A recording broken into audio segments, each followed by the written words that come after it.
तो जो टॉपिक है वो विभागीय उपक्रम, सार्वजनिक निगम और सरकारी कंपनियों के बीच में डिफरेंस का है। तो हमारा अंतर का जो फर्स्ट आधार है वो है स्थापना।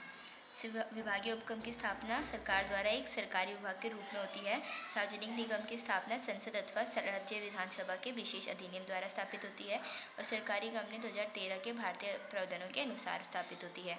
सेकेंड पॉइंट है हमारा स्वामित्व। विभागीय उपक्रम में अनिवार्यता पूर्ण सरकारी स्वामित्व होता है, सार्वजनिक निगम में अनिवार्यता पूर्ण सरकारी स्वामित्व होता है और सरकारी कंपनियों में कम से कम 51% सरकारी स्वामित्व होता है। थर्ड है हमारा प्रबंधन। संबंधित मंत्रालय द्वारा प्रबंधन होता है, सरकार द्वारा मनोनीत संचालकों द्वारा प्रबंधन होता है और इसमें निजी व्यक्ति भी संचालक हो सकते हैं सरकारी कंपनी में। नेक्स्ट है हमारा वित्तीय संसाधन, फाइनेंसिंग। विभागीय उपक्रम पूर्णतः सरकार द्वारा सामान्य बजट के माध्यम से जनता से ऋण लेने पर प्रतिबद्ध होता है इसमें, और सार्वजनिक निगम में पूर्ण सरकारी पूंजी लेकिन जनता से ऋण लेने पर प्रतिबंध नहीं होता है।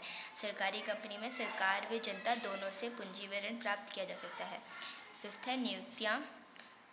विभागीय उपक्रम में सभी कर्मचारी सरकारी कर्मचारी के रूप में होते हैं और सार्वजनिक निगम में नियुक्तियाँ निगमों द्वारा स्वयं को नियमों के आधार पर कर सकती है, लेकिन स्टाफ सरकारी कर्मचारियों की श्रेणी में नहीं आते हैं। सरकारी कंपनियाँ नियुक्तियाँ कंपनियों द्वारा स्वयं के नियमों के आधार पर स्टाफ सरकारी कर्मचारी की श्रेणी में नहीं आते इसमें भी। नेक्स्ट हमारा पृथक वैधानिक अस्तित्व। विभागीय उपक्रम पृथक वैधानिक अस्तित्व में नहीं होता है, सार्वजनिक निगम पृथक वैधानिक अस्तित्व में होता है और सरकारी कंपनियाँ वो भी पृथक वैधानिक अस्तित्व में होती हैं। नेक्स्ट हमारा प्रशासनिक स्वतंत्रता। विभागीय उपक्रम में प्रशासनिक स्वतंत्रता नहीं होती है और सार्वजनिक निगम में कुछ प्रशासनिक स्वतंत्रता होती है, पूरी भी नहीं होती। सार्वजनिक और ये सरकारी कंपनियों में अधिक प्रशासनिक स्वतंत्रता होती है। नेक्स्ट हमारा उपयोगिता।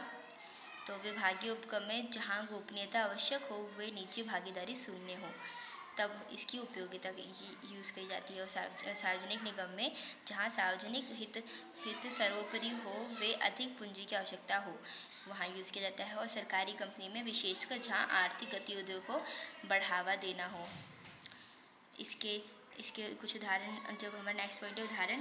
विभागीय उपक्रम का उदाहरण है डाक, तार विभाग, भारतीय रेलवे, युद्ध सामग्री कारखाना आदि। सार्वजनिक निगम का उदाहरण है LIC, RBI, FCI, IDBI, ONGC आदि और सरकारी कंपनी के उदाहरण है HMT, HCL, STC, कोल इंडिया आदि।